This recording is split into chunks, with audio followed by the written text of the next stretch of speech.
was down, and there was a faint grey glow to rimward. Most important, the street was empty. Rincewind sniffed. "Can you smell oil?" he said.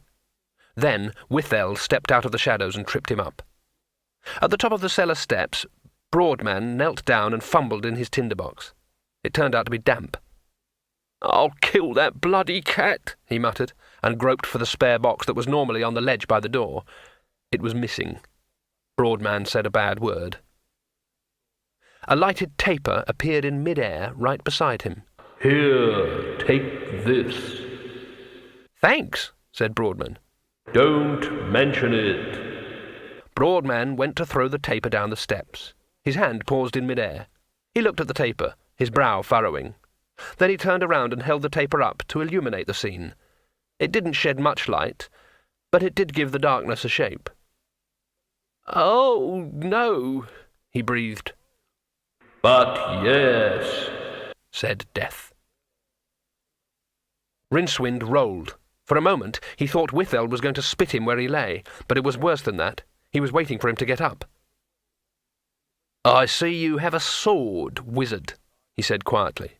"I suggest you rise, and we shall see how well you use it." Rincewind stood up as slowly as he dared, and drew from his belt the short sword he'd taken from the guard a few hours and 100 years ago. It was a short, blunt affair compared to Withel's hair-thin rapier. "But I don't know how to use a sword," he wailed. "Good. You know that wizards can't be killed by edged weapons," said Rincewind desperately. Withel smiled coldly. "So I have heard," he said. "I look forward to putting it to the test." He lunged. Rincewind caught the thrust by sheer luck, jerked his hand away in shock, deflected the second stroke by coincidence, and took the third one through his robe at heart height. There was a clink. Withel's snarl of triumph died in his throat. He drew the sword out and prodded again at the wizard, who was rigid with terror and guilt. There was another clink, and gold coins began to drop out of the hem of the wizard's robe. "So you bleed gold, do you?" hissed Withel.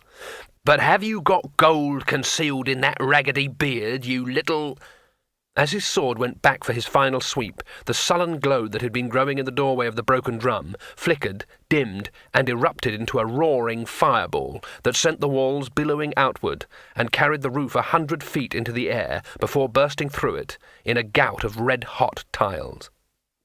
Withel stared at the boiling flames, unnerved, and Rincewind leapt. He ducked under the thief's sword arm and brought his own blade around in an arc so incompetently misjudged that it hit the man flat first and jolted out of the wizard's hand. Sparks and droplets of flaming oil rained down as Withel reached out with both gauntleted hands and grabbed Rincewind's neck, forcing him down. "You did this!" he screamed. "You and your box of trickery!"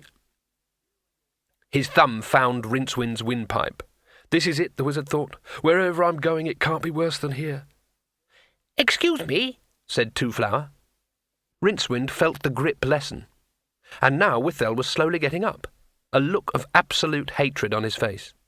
A glowing ember landed on the wizard. He brushed it off hurriedly and scrambled to his feet.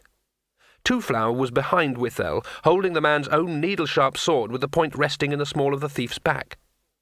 Rincewind's eyes narrowed. He reached into his robe, then withdrew his hand bunched into a fist.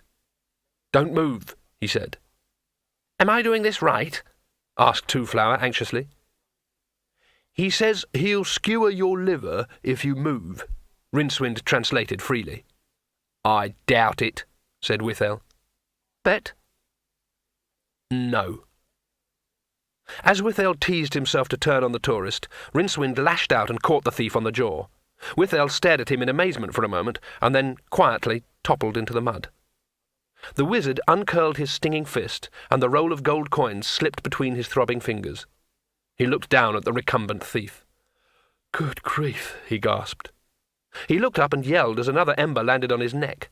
Flames were racing along the rooftops on either side of the street. All around him people were hurling possessions from windows and dragging horses from smoking stables. Another explosion in the white-hot volcano that was the drum sent a whole marble mantelpiece scything overhead. "The Widdershins Gate's the nearest," Rincewind shouted above the crackle of collapsing rafters.